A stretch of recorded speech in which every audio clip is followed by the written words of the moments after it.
Okay, it is saying that we are live, and I'm going to try to find the show here on my iPad so that we can interact, right?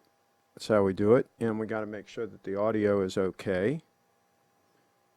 Going on in here.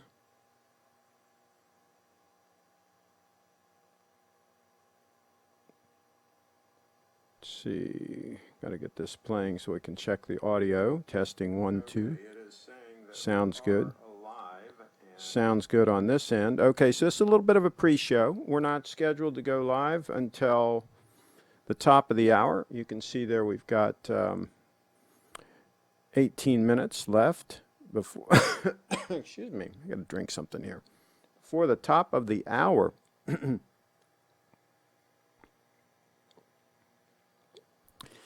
And this is going to be a continuation of our Crazy Talk series. Our Wags is in the house. And we've got this, polished this puppy up. I took some toothpaste to it, guys. An old toothbrush and some toothpaste to it. Look at that puppy shine. I mentioned it in one of the forums one time that's what I do. And, oh my gosh, you can't do that. You'll scratch it, you know. Little micro scratches that you're going to get from that. Hey, trust me, those are already all over the watch because this watch gets used. Any of the advice on this channel is only for people that actually use their watches. It does not apply to people that have their watches in a box keepers. Okay, so let's see here. Let's go to number 2. Let's see if we can get a close-up here. Look at that puppy. Is that stunning or what? Just try to get a Rolex Submariner to look that stunning. Just try to. Ain't gonna happen, puppies.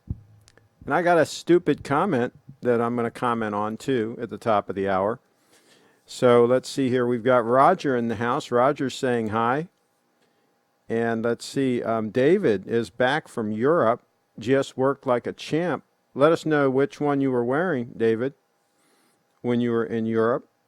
And that's interesting because I have seen in some of the forums some people talking about, cut to the time there, we've got 16 minutes before the actual official start time of the show. I heard some folks talking about people getting mugged big time in Europe, and not just like Paris and different places, but just a lot of places, people getting mugged and folks taking away their Rolexes. So that's interesting. So that's another argument for wearing, yeah, there you go, the 005. That's another argument for wearing the 005, for wearing that puppy. Maybe they won't be as apt to grab it. Maybe they won't realize what it is.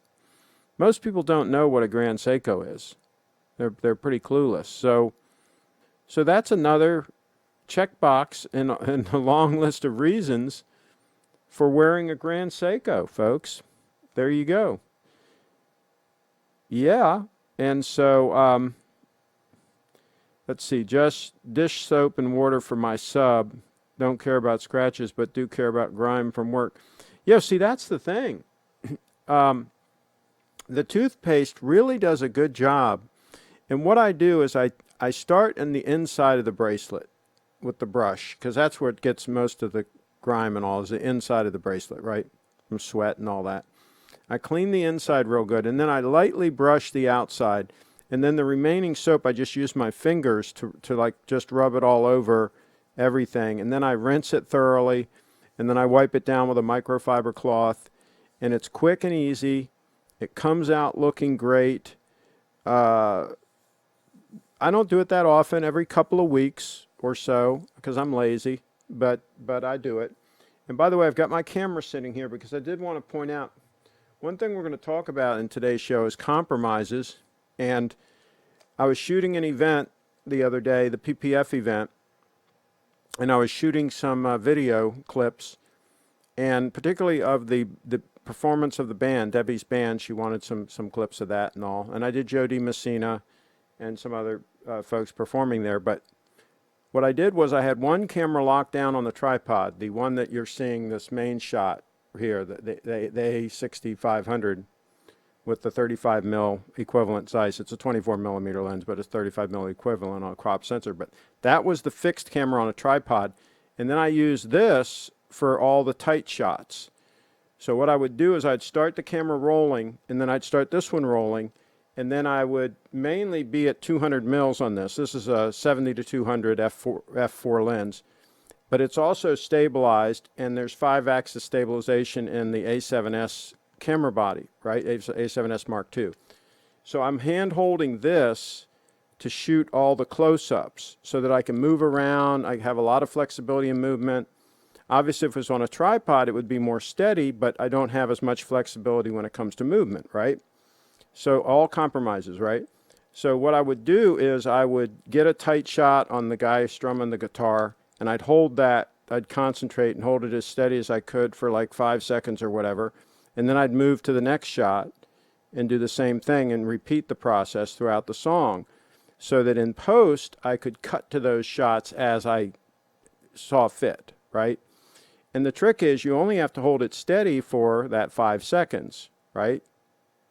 You almost hold your breath, right? You're going to hold it real steady for 5 seconds and then move on to the next shot.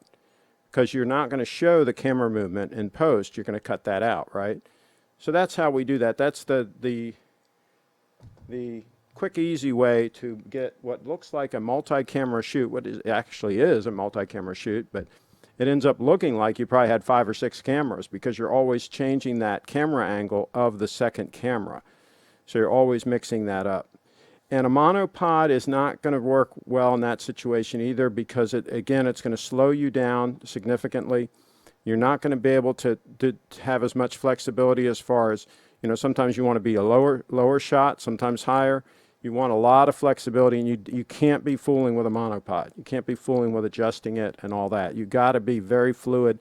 And the other problem is, in that kind of a situation, is you can't be blocking the crowd. You got to be very cognizant of the crowd. You don't want to be the show, right? You want the show to be the show. You're just capturing it and without disrupting things any more than you have to. So a monopod in that type of situation, I almost never use a monopod. If I'm in a situation where I'm going to lock the camera down, I'm going to use a tripod.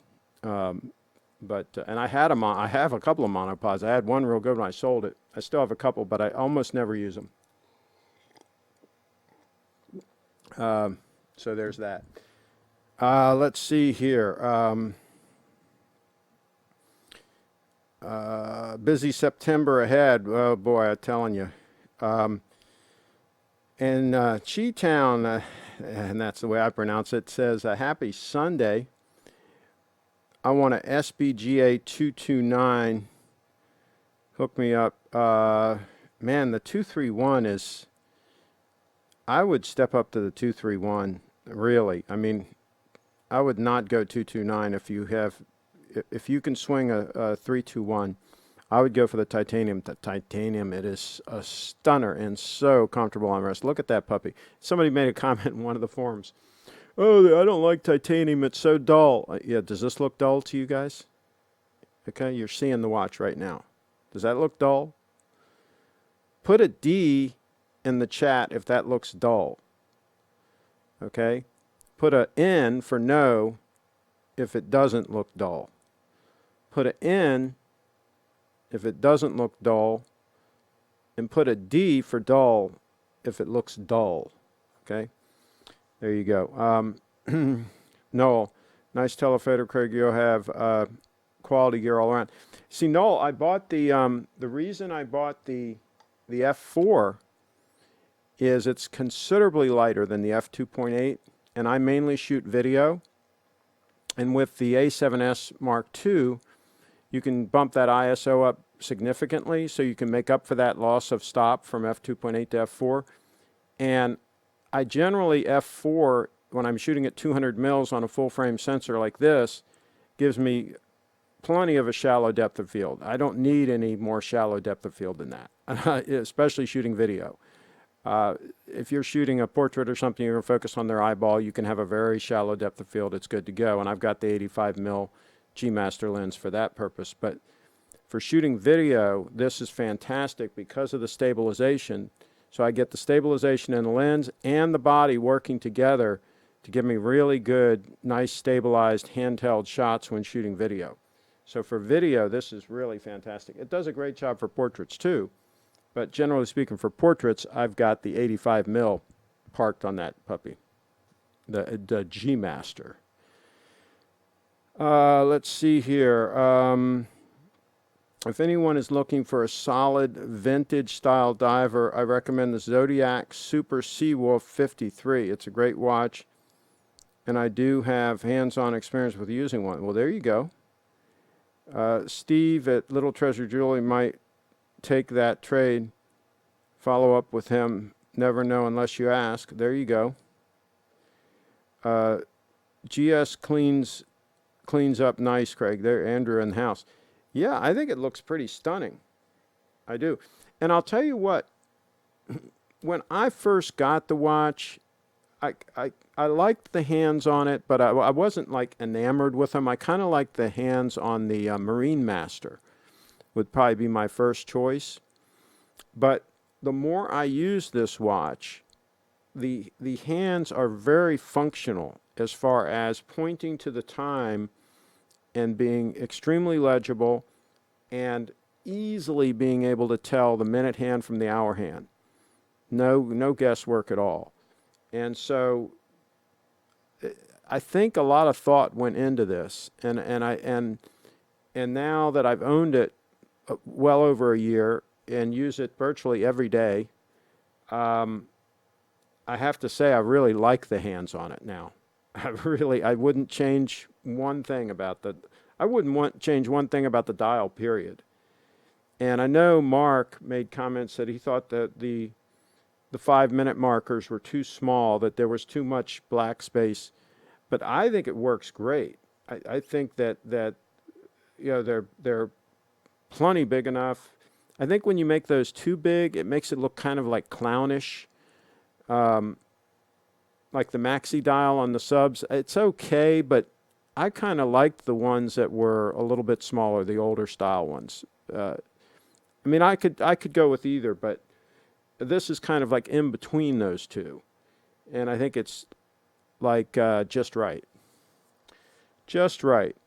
Okay, so somebody's currently wearing a Seiko Save the Ocean Turtle. I reckon the turtle is a sweet spot for sub $1,000 Seiko divers. Yeah, I've heard a lot of good things about the turtle. I would always stay with the SBDC-007, the Shogun, if I'm going to go for something like that, a sub $1,000 Seiko. I think the Shogun is the way to go because it's nice and trim on wrist, extremely comfortable. The only reason I got rid of mine is it wasn't accurate enough. That's the thing. It wasn't accurate enough. Not for my purposes. GS have a ceramic bezel? No, it does not. No, and this one is holding up fantastic. I've got no scratches on it. It looks absolutely fantastic. The disadvantage, of course, to a ceramic bezel is you can shatter them. You know, you bang it on something, you can shatter them. So everything comes with trade-offs, and that's why they stayed away from ceramic on the diver watch for Seiko, because they didn't want you banging it on a rock and having that puppy shatter. So this is more a functional thing, because if you look at a lot of their GMTs that aren't designed to be diving and banged against rocks, those do have the ceramic bezels. Let's see. A sad day in West Lafayette. Can't seem to win an opening game. Okay. The Mountain West had a surprisingly good weekend. I tried to buy a SBGA255/257, but they don't discount. Well, some of the models that are in more limited supply, you can have a problem. So getting a discount. But did you talk to Steve at Little Treasury? I would definitely talk to him, and he'll give you the straight skinny on it. Anamorphic diamond coating. Okay. I personally found the SBGA229 to wear too big for my wrists, but I would take it over the Deep Sea Sea Dweller. I find that watch a monstrosity and not a good scale up from the Submariner. Oh, I agree. I saw one in person, and this guy had a real small wrist. It was at Steve's event, and I actually put it in my video, one of my videos. It was terrible. Craig, please button up your shirt. Okay, sorry about that. Too much chest hair. Okay. Working on it here, working on it. The button's kind of tight, that one. Okay, I'll button one. There you go. That does look a little better. Thanks for the heads up. By the way, you guys, please let Steve know if his audio is kind of low. Let him know in the chat. If you're watching one of his shows and his audio is kind of low, let him know. Let me just speaking of chat, let me refresh this and make sure I'm not missing anything. Okay, there we go. Okay, so I'm going to go, let's see. We're a couple minutes to the official start of showtime, and then I'm going to go to the stupid comments real quick, and then we're going to talk about a little bit more about investments, because this keeps coming up. The investment thing keeps coming up. High Beat Diver, SBGA231. Yeah, but here's the thing. Personally, I think if I'm going to go with Grand Seiko, I really want the spring drive, or I want the 9F. Because those are the two movements that really stand out, that are real standouts with Grand Seiko. The 9F is just an amazing, of course, quartz movement, and the spring drive is just an animal all in of itself. And by the way, who was it? Oh, it was Mark. He was talking about that he kind of thinks of this more of a quartz movement than a mechanical movement. He's got that backwards. The vast majority of this movement is mechanical. The only thing that is quartz regulated, if you will, is basically the escapement mechanism. So the timing mechanism is regulated by a quartz, and it has that electromagnetic brake to slow it down. It basically slows it down. That's all it does. It doesn't speed it up. It slows it down. So if that wasn't functioning, this watch would be running too fast right now. So the second hand would be going fast. So when you first wind it up, it's kind of interesting on these spring drives. You first wind them up, and that second hand goes real fast. And then, like, after about 10 seconds or so, the actual regulating mechanism kicks in and starts doing its thing and starts braking it with like an electromagnetic brake and slowing it down to the correct speed, right? And that's the only part that is electronic, if you will, is that mechanism that is slowing down the movement. The movement is powered, completely powered by the mainspring, just like any mechanical movement. The difference is if you didn't have that regulator slowing it down, it would run too fast all the time. Okay, it would still run, it would just run too fast all the time, right? So really a relatively small portion of this movement is actually electronic. And it's very ingenious the way they designed it, and it's extremely robust the way it's built, the way it's made. There is no capacitor in there storing energy. It's all stored in the mainspring, that mainspring that's wound by the movement of my wrist, just like a Rolex would be, right? So there's no capacitor to screw up. There's no battery to screw up. The things that normally would screw up in a quartz watch are not there, are missing in action. So it really is ingenious. Let's see here. The 9F GMT is pretty affordable too. Let's see here. Craig, in 8 days it will be 6 months from daylight savings time change. Oh, there we go. So we'll know how accurate my watch is since daylight savings time change. So let's do a side by side. Let's get the time here, and then we'll start the official show. You find the time. Here we go. We refresh this. The official government time. And we're going to go here. And then we're going to go to 4. And then we're going to do Is this it? No? Yeah, that's it. Okay, so now let's get these side by side here. Okay, we've got the official time on the right, and then we've got the Grand Seiko. And what we're going to do is we're going to do a freeze frame. We're going to do it at straight up. We're going to do it at straight up. It'll be, it looks like 402. And remember, the alignment is perfect on these hands and everything. It's just the camera angle that makes it look like it's not. So don't fret all that, because the alignment is absolutely perfect. See, it looks like that manted hand is off from where the second hand, but that's just because of the camera angle. Okay, so bam. Okay, I froze it. I froze it as it was moving towards the marker, straight up marker. And we got 402, so we're pretty much spot on. So let's do it one more time. We'll do it right at the 15. Let me see if I can nail it. Bam. Okay, so there we go. So 402, and that says 16 seconds. So it was real close there.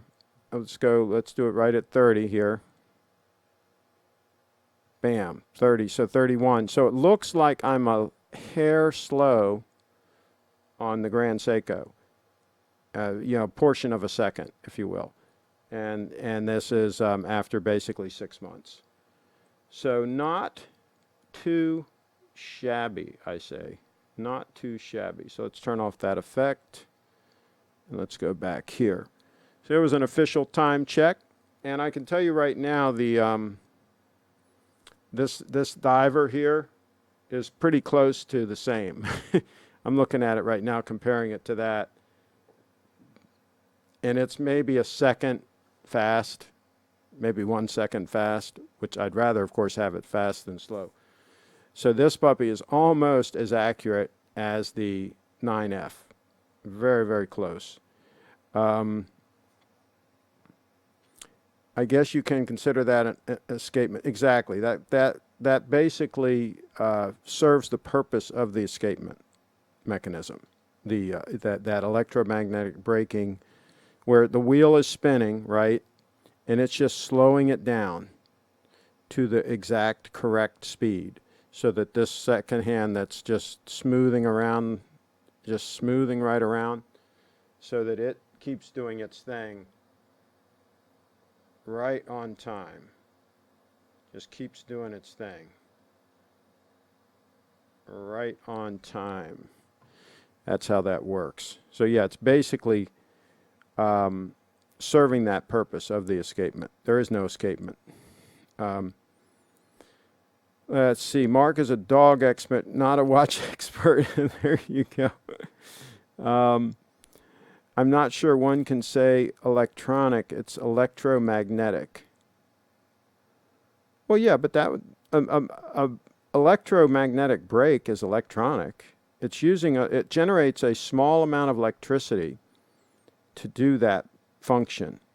So that's one of the things that it does, is it generates a small amount of electricity that powers both powers the crystal, the quartz crystal, and powers that electromagnetic brake mechanism. So it does generate a small amount of electricity, but there's no storage of the electricity. There's no battery, there's no capacitor, there's nothing like that. Show is great, by the way. Well, there we go. Looks a second slow. Buy another date 8. It's a possibility that could happen, but I've gotten so spoiled by the accuracy of these pieces, it's hard to go back. Okay, and we got a hello from Denmark. Craig, have you ever been contacted by Wiki Watch Leaks? No, I have not. Not as far as I know. Rocky S. in the house. Ready for crazy talk. There you go. Okay, well, let's get into it. Craig drives Toyota and Lexus, Sears. Oh, I don't know about Sears.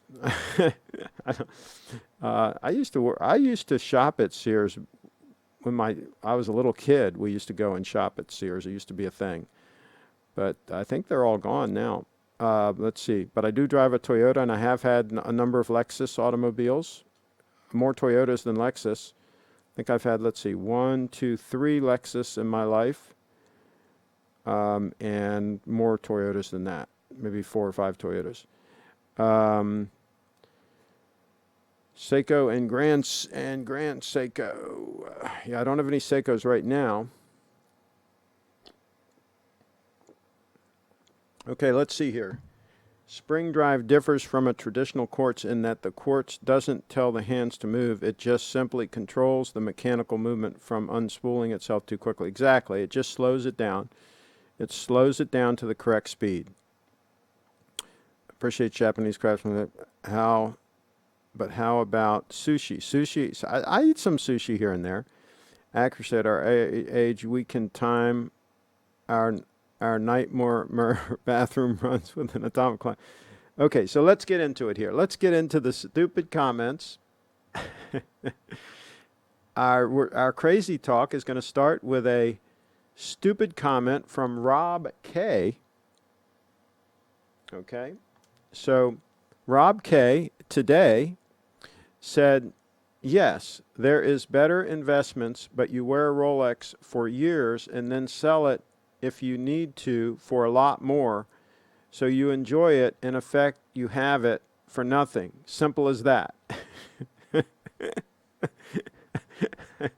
Oh boy.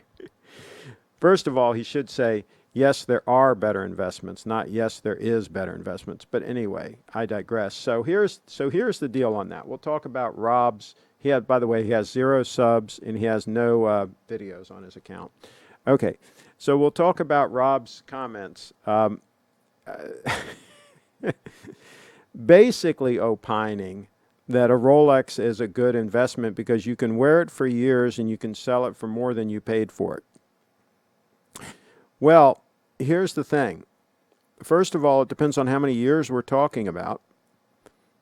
And second of all, it depends on how much you paid for it, how many years have elapsed, and what your return is on that money if you're looking at it as an investment. And we've gone through these numbers before. Your investment should double roughly every 7 years if you have a decent investment. I'm talking about just if you were in the S&P 500 for the last 30 years, you would get that kind of return, right? Nothing fancy here. You can get bigger returns than that. I mean, but you do nothing fancy, just simple, smart investing. You should double your money every 7 years. If you're not, you better fire your financial advisor, I think. Okay, so there's the thing. If you buy a Rolex 7 years ago, right, and you wear it for 7 years, and you sell it, and you get double what you paid for it. Let's say you paid $3,000 for it 7 years ago, and you sell it for $6,000, and you actually net $6,000. This is after any expenses associated with selling it or anything like that. And then, of course, you deduct, if you ever had it serviced or anything like that, you deduct any costs of ownership. Then, yes, you got a good return on that. You got a good return if you were able to do that. But the vast majority of people that buy Rolex watches, trust me, are not able to do that, are not able to double that money every 7 years. And we've done the math on this several times. Go back to some of our earlier shows. I'm not going to do all the math again for you. But some of these people need to learn a little bit more about basic math and realize that just because you buy a watch, let's say you buy a watch for $6,000 and you wear it for 10 years and you're able to sell it for $6,000, doesn't mean you got all your money back. Because that money, that $6,000, should have grown, should have more than doubled in that time frame, right? You should have $12,000, $13,000, right? And now it starts getting a lot more difficult to sell that watch and get that kind of money. Now, if you could be a time traveler and you could go back in time and buy the most popular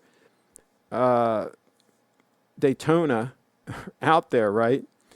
And keep it in the box with all the papers and everything and keep it for 20 or 30 years and sell it for a whole bunch of money. If you were just lucky enough to absolutely get the best models, red sub, for example, things like that, and keep them and then sell them, yeah, maybe you did okay, but that's an outlier. That's not normal.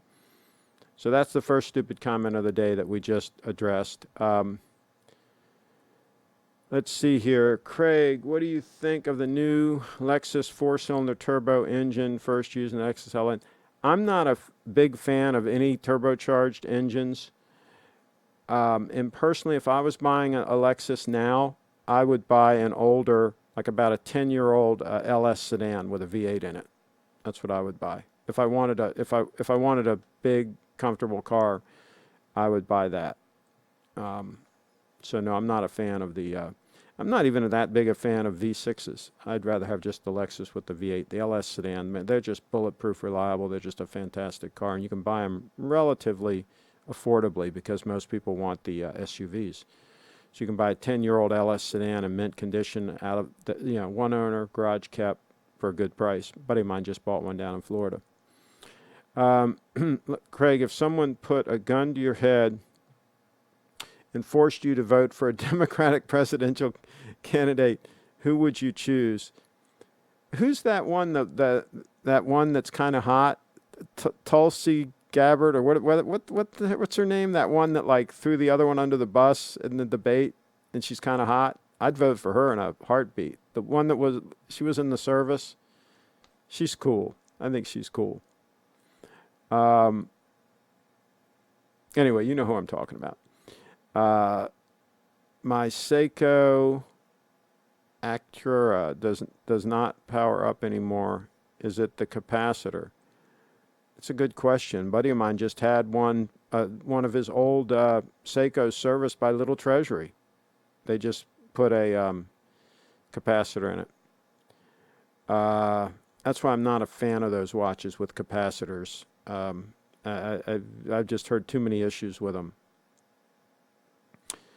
I'd rather just go with a straight quartz like that and just replace the battery every 3 years. I think you're just good to go. It's just extremely robust, and no issues with the 9F movement.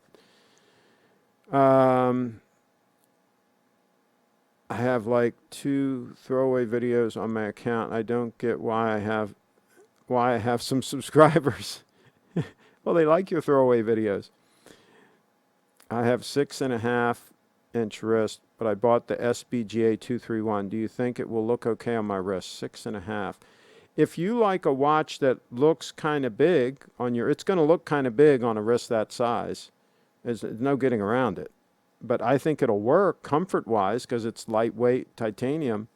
I think it'll be a lot more comfortable than if you had a steel watch in a similar size. I'll put it that way. But I would have probably bought something more like that, a 39 mil. Probably the way I would have gone with that size wrist. But it's a shame you didn't get a chance to try it before you bought it. But yeah, let us know. Let me know what happens with it. Of course, it isn't a bad thing, but investment portfolios have better growth trajectory. I would hope so.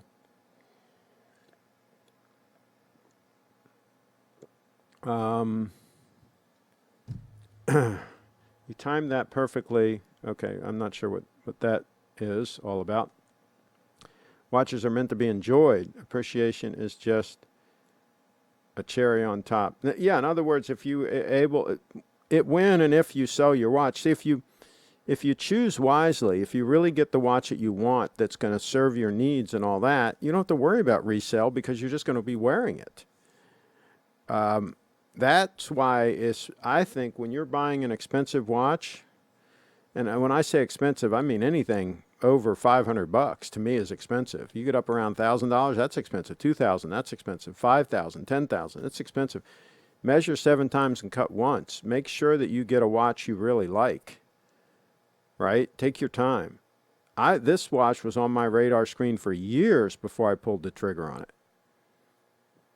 When people are talking about buying the Pepsi and oh my gosh, there's a long waiting list and all that, I put a comment in one of the forums today. I said, be patient.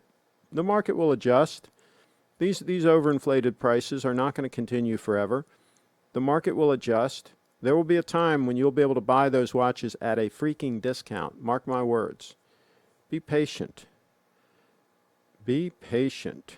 Buy Rolex to enjoy it. Expect it to lose value. You're lucky if it goes up or stays the same level. Besides Patek, all the other watches will probably waste your money immediately. Well, yeah, you should consider a watch as an expense, as something that you bought, just like a nice suit or a pair of shoes. It's an expense. It's something you bought to consume and to use. It's not a safe place to park your money. It's not like putting your money in a gold coin, right? Which is a relatively safe place to put money. You know, if you don't want to have your money in the bank, you don't want to have your money in stocks, you don't want to have your money in real estate, you just want to park money somewhere to be safe from inflation, from the ravages of inflation. Gold coins are probably not a bad move. Historically, they usually at least keep up with inflation. You know, I have some money in gold and silver and some platinum, but not a big chunk of my portfolio by any means. Other places I'd rather put the money and get a better return. So let's see. I don't know. I don't like Grand Seiko. They look so bling bling Asia style. This has a little bit of bling to it. I'll grant you that. It does have a little bit of bling to it. But I think it looks eat up with class. I think it looks good. But that's just me. Let's see. Really like your watch videos, but as a regular to your channel, can you kindly let us know why you also post teenage music videos and random corporate videos? No offense, just curious. My channel is not a watch channel. If you go to my channel and watch the trailer on there, it's not a watch channel. I do some watch stuff, and I do some EDC videos, and I do a lot of product review videos of all different kinds of things. My channel is just anything I care about. And as far as the corporate stuff, that's what pays the bills. That's as simple as that. And as far as the events go, like the event that I covered, the PPF event, and I guess you're talking about the video with Sierra performing there. I supported that organization for many years. Debbie is wrapping it up the end of this year. She's been doing it for 27 years, and I've got a video on the channel, the whole history of the PPF organization. And they've raised money for cancer victims over the last 27 years, and we've been very active in promoting that, Frederick.com, and we promoted that for years, and we still help Debbie anytime we can. She's still going to be performing and raising money for a few different charities, but she's going to be shutting down the PPF organization. She can't get anybody to take it over and work it as hard as she did. She never took a salary or anything, so labor of love. So, yeah, we give back to the community anytime we can. So, yeah, but watch the trailer. It'll explain what my channel's about. It's not a watch channel. Let's see, the Blancpain 50 Fathoms chronograph flyback. What do you reckon? Yeah, I wouldn't buy one. What's softer, Omega Breitling or Grand Seiko? If you're talking about resale value, when you mean softer, I think that Grand Seiko holds its value better than Omega. Omega takes a pretty good beating, but that is good. If you're going to buy used, you want to get it for as little as possible. Breitling, I don't really follow them much, but if you can buy an Omega, the thing about Omegas is a lot of them are kind of thick. And they don't have the advantage of the spring drive. See, the spring drive is a little bit thicker movement. This is 14 mils. But some of the Omegas are 14 mils, and they don't even have a spring drive in them, right? And so some of the Omegas, in my opinion, have gotten a little bit oversized. But I had an Omega, Seamaster 120. It's a pretty nice watch. Yeah, you can get some bargains on them, which is good. To me, that's a good thing. If you can get a bargain on a watch, that's a good thing. Let's see. Hey, Craig, you have 36,000 subs, but only 29 viewers. That's right. Most of my subscribers have no interest in watches. The vast majority have no interest in watches. They're normal people. And I got a lot of the subscribers back when I was working with Audrey. I went from probably 5,000 subscribers to like 30,000 subscribers in like 2 or 3 years' time when I was working with Audrey, because she's smoking hot. So a lot of people subscribe to the channel to see Audrey. Can you imagine? And at the same time, I increased her subs on her YouTube channel. She started out with about 3,000 subscribers when I started working with her, and she's well over 30,000 subscribers now too on her channel. So we both built up about 30,000 subscribers or something in those few years that we worked together. Well, we probably worked together 4 or 5 years actually, but probably most of those subscribers came in a 2 or 3 year period. But some of them subscribed for the EDC stuff. Some of them subscribed for the reviews on different products. And here's the other thing about subscribers, and we've talked about this before, is it doesn't help you to have subscribers if they don't click the bell to get the notifications when you go live. They're not going to know if you're live. So they have no way of knowing if you're live. And most people that subscribed years ago, they didn't click that bell back then. And so it doesn't really do me any good to have a lot of subscribers because they don't know that I'm live, right? So there's that. Most of my views happen after the fact. And most views on most of my videos happen if the video becomes a recommended video by YouTube. Like, for example, my SBDC07 video is often recommended when people search for that watch. So that video has like 800,000 views. And some of the videos I have of Audrey are recommended if somebody searches like hoop dancing or hooping or something like that. They're recommended, and so that's why they get a lot of views, right? Because they're recommended. It's not because of the subscribers. Although the subscribers might help them be recommended, and so I don't know what the algorithms are for all that. So anyway, but this isn't my business as far as I don't make that much of a living off of YouTube. I make money off of working for my clients, if any of that makes sense. Okay, so GS retail prices have been creeping up. Don't know what the resale's like. Yeah, the resale's not bad on a lot of the models. Like a Snowflake, for example, you're going to get $4,500 for it when you sell it, which, you know, if you're a careful buyer, you can probably buy one for around $5 or a little more. So you're going to lose a little bit, but it's not bad. What's the best watch to wear if you're outside during a hurricane? Right here, SBGA231 can handle a hurricane, no problem. I wonder if people will start leasing Rolexes next. That's a good one. Well, they're putting them on their credit cards and everything, same thing. People are buying shares of Rolexes. That's great. That's great. Like a bunch of people that share an apartment, they buy one Rolex and they share it.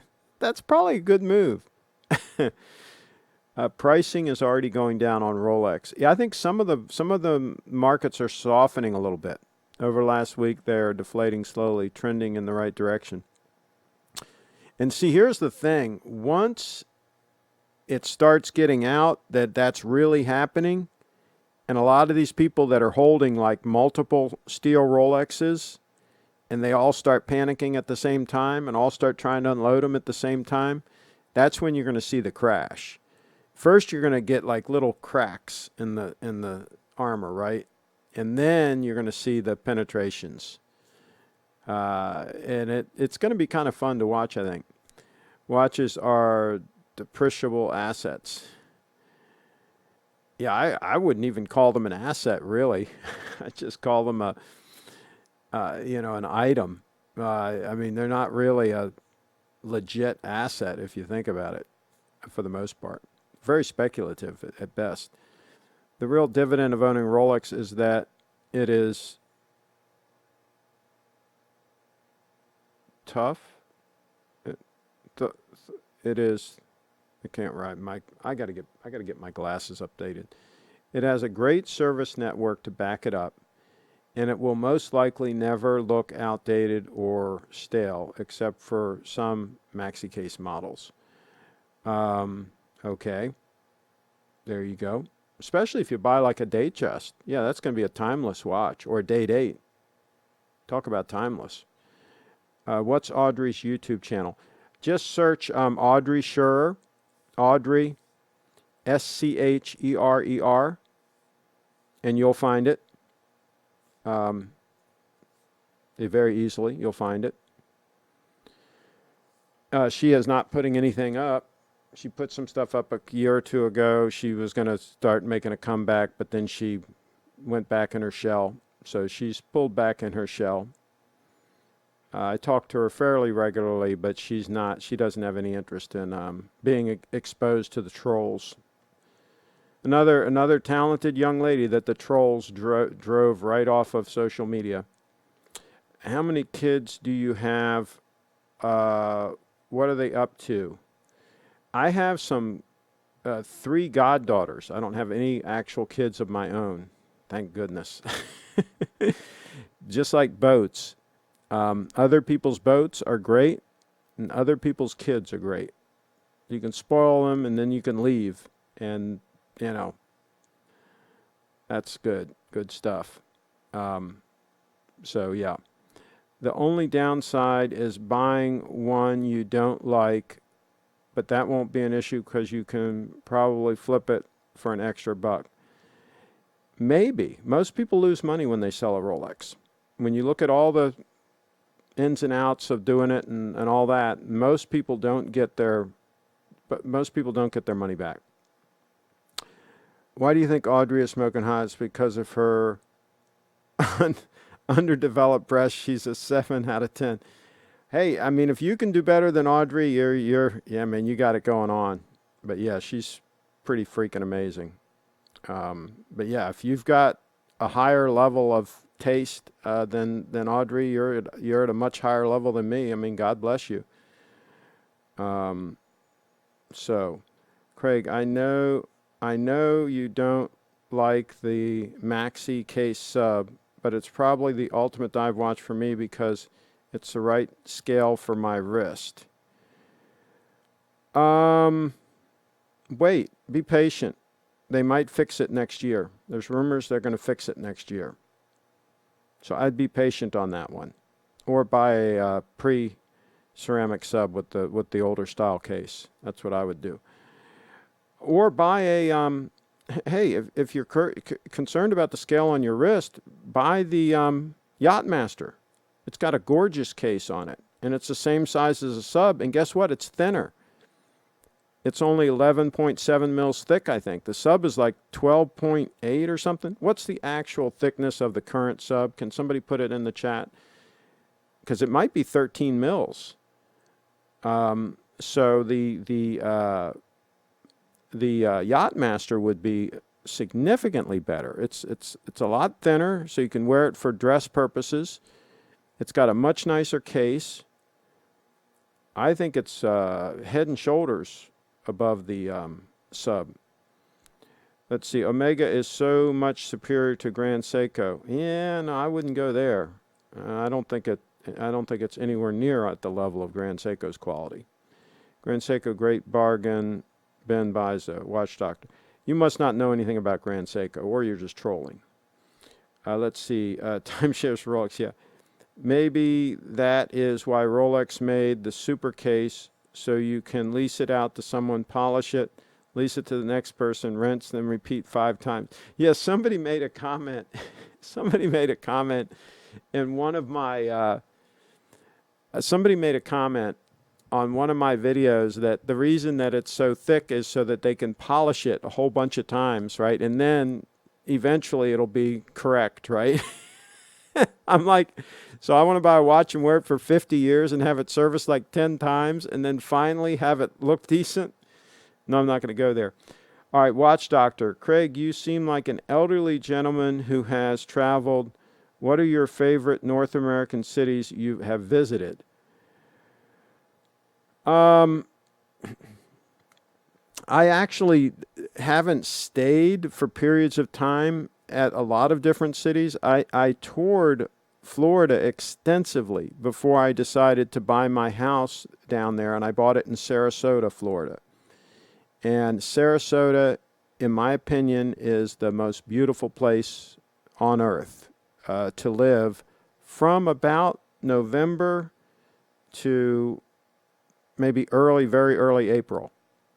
Through that time frame, it is absolutely gorgeous. Every day, like 70 degrees, beautiful. Almost never rains that time of the year. Just gorgeous. So Sarasota, Florida, is the tops, the creme de la creme. And the real estate's not terrible there. I mean, it's not cheap, but it's not terrible. New York for me as a visitor, but would not live there. There you go. Come on now, Rolex is a wonderful timepiece. Come on now, Rolex is a wonderful timepiece. Some of these comments. Hey, I wore Rolexes for 40 years. Look at my videos. I have a lot of good things to say about Rolexes. I got no problem with a Rolex, but buy the right one. I would not buy a maxi case. They're ugly. You have options. You can buy an Explorer. You can buy a Datejust. There are a bunch of watches you can buy that, even the new Pepsi, they soften the lugs on the Pepsi. Have you noticed that? And especially with the Jubilee bracelet, it looks really good, right? So there are options out there. I would live in Raleigh or San Diego. I've heard is nice, but I don't like dry, real ultra dry areas. You know, not much vegetation. Sometimes you get sandstorms and stuff. That's what I don't like about out west. Is a lot of areas are very dry. I'm not a fan of that. Craig, are you still considering a Yachtmaster? I would consider a Yachtmaster, but I don't really need it at this point because this one's great for when I have my sleeves rolled up or I'm wearing short sleeves. And that one is great for when I have something that needs to go underneath the cuff. So I'm pretty much covered right now. But if I wanted to buy a one-watch solution, not have two watches like I do now, the Yachtmaster would be high on the list because it's thin enough to be used for all purposes. And that or a Datejust would be high on the list. Or, of course, a day date. The day date will always work. Okay, so Raleigh, much better than San Diego from an economic point of view. Okay. San Diego is a great city, but you have to make good money to live there. It's my home city. San Diego is a big city with a mid-sized vibe to it. Yeah.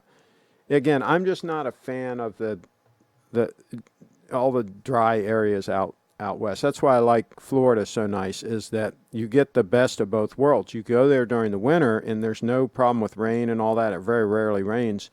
But they have the rainy season so that everything's still green and lush and nice and all that. So you can go there and enjoy it for the winter and then leave, and then, you know, you don't have the bad weather, you don't have the bugs, you don't have any of the problems, right? That's why it's so popular to be a snowbird, right? To just go down there for the winter and then come back. So yeah, that's fantastic. Vancouver, British Columbia is the best area to visit from May to October. So probably a Sarasota, Vancouver combo. Well, there you go. San Diego isn't as much of a dry, hot as you would think. Inland San Diego County, yes, but coastal is more moderate in humidity. You know, not about humidity. They don't get much rain. And so everything needs to be irrigated. And so you get away from the irrigation, and it's like a desert, for gosh sakes. The West takes time to adjust. Lived in the East D.C. area for 5+ years, and now prefer the drier climate now. Okay, there you go. Tampa could be a nice place too. Yeah, I'd pass on Tampa, Carlos. I'd go ahead and go a little south. Go to Sarasota. Much nicer. Sarasota is much nicer than Tampa, in my opinion. And of course, I'm always right. St. Petersburg, Florida, nice place to live. That's close to Sarasota. But Sarasota's the way to go. Or Naples. But I prefer Sarasota to Naples because there's more going on there, and it's still very elegant, very nice, very upscale. But there's more going on than Naples. Let's see. San Diego only rains in the winter.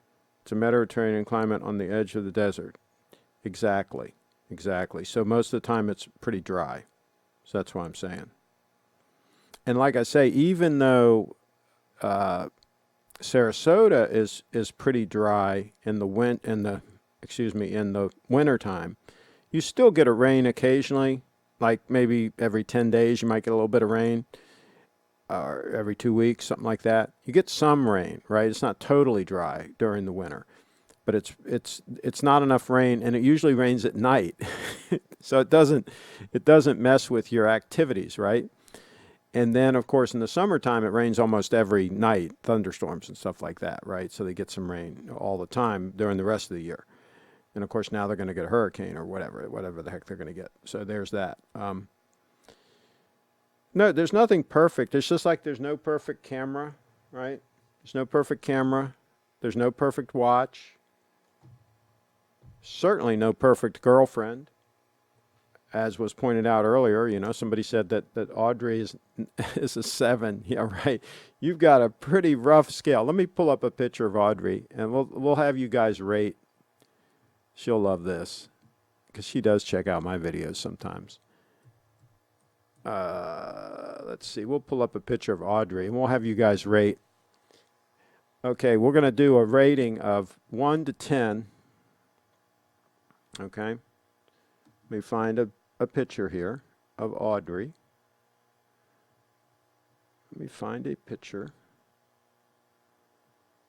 Da, da, da, da, da.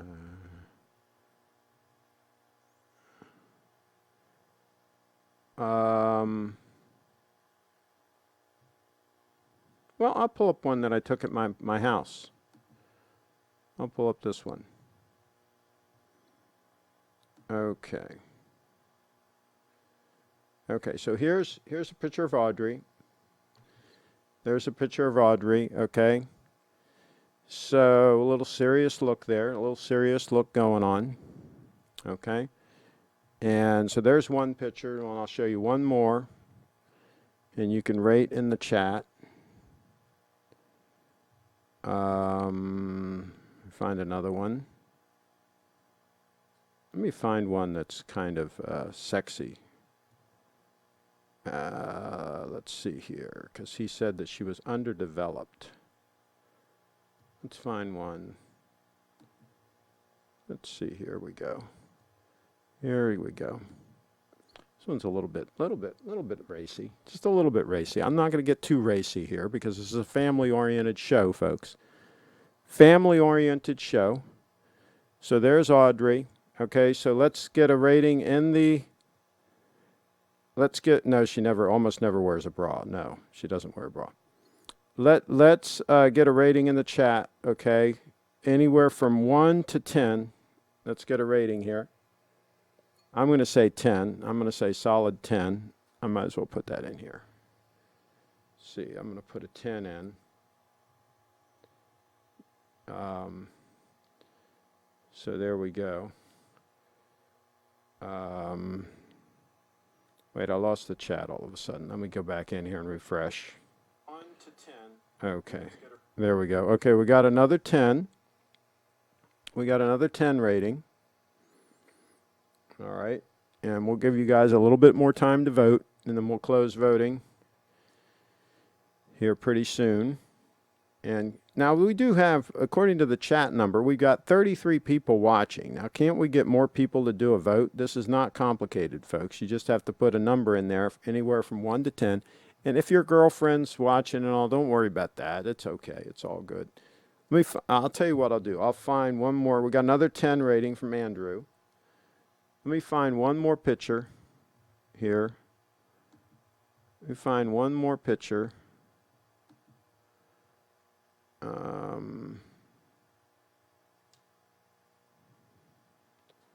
One more picture. Da, da, da, da, da. I have a lot of pictures, so I got to go through these because some of them are not family friendly. Now here's one when she was doing a live show. So he said that she was underdeveloped. That's what he said about Audrey. Here's a close-up where she was doing a live show. She kind of leaned over to the camera there. And so there you go. Okay. We'll try to find one more that we can show. And one guy, one troll. So this is the kind of comments that drive a young lady like that off of the show. Is one troll commented about her lower teeth are kind of crooked, like mine are kind of crooked too. You know, her lower teeth aren't totally aligned, and so he gave her a hard time about that. Can you imagine? You know, he's got no freaking style at all. So somebody put a $4.99 chat in. Okay, so we got a rating from Carlos of 9.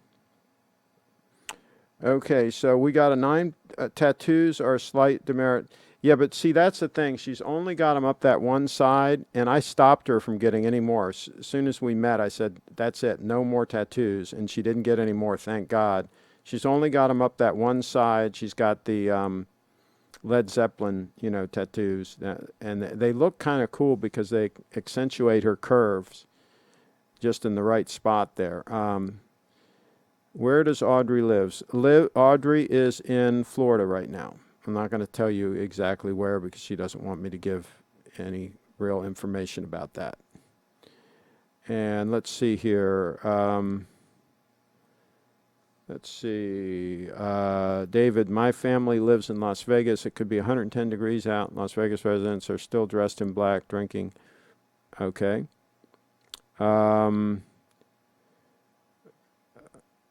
My AD is offering me 2-tone root beer Rolex and a gold steel Sea Dweller.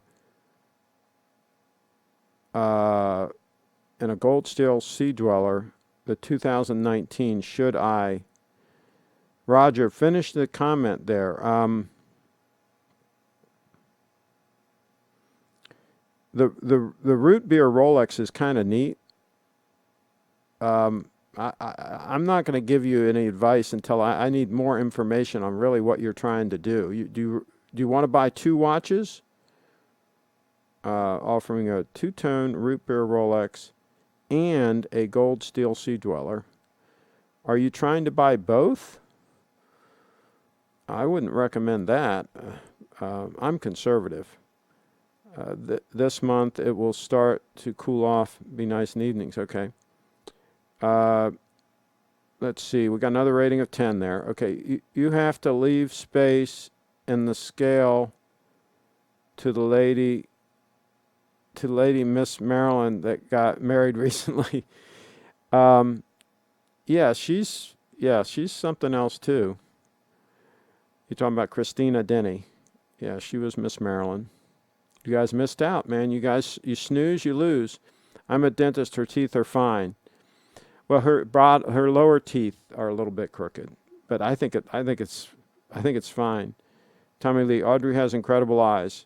Yes, she does. Yes, she does. I'm buying both. Roger's buying both.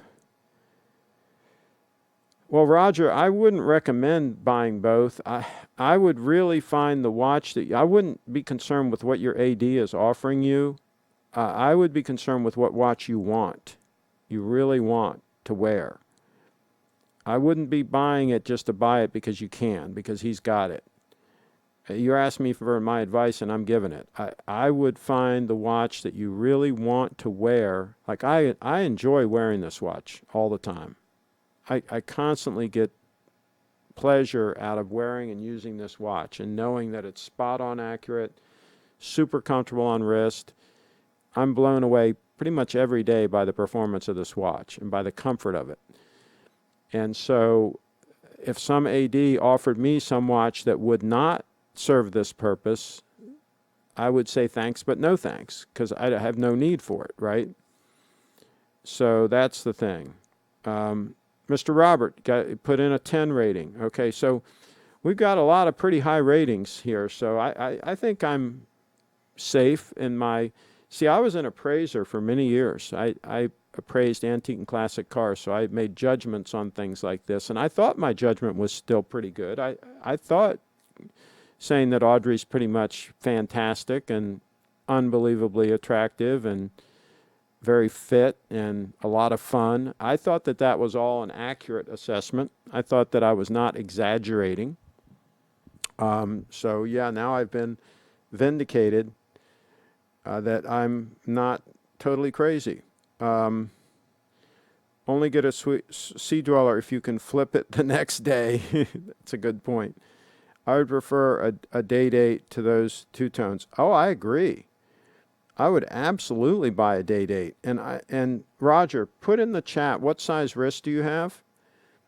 Put in the chat, because if you have a wrist that's 7 inches or smaller, I would go with a 36 mil day date and call it a day. Okay, let's get another picture with the tats up, because the tats are okay on Audrey. I'm not a fan of tats. I will tell you, I'm not a fan of tats. Right? But on Audrey, she rocks it. She can rock the tats. So here we go. Here's one that can show a little bit of this. It can show the tats. She can rock the tats because, like I say, they're right there on the curve, and yeah, she can rock the tats. Audrey rocking the tats. There you go. It's at our place down in Sarasota. Okay. So, both of those watches listed by Roger are great pieces, but definitely not investment pieces. Well, yeah, no watch is an investment piece. All right, we're going to wrap this up because I'm getting hungry. I am getting hungry. That's how that works.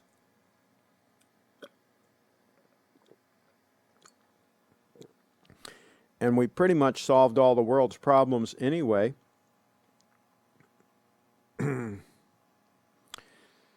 So, make sure, hey, people complain they don't know when we're live.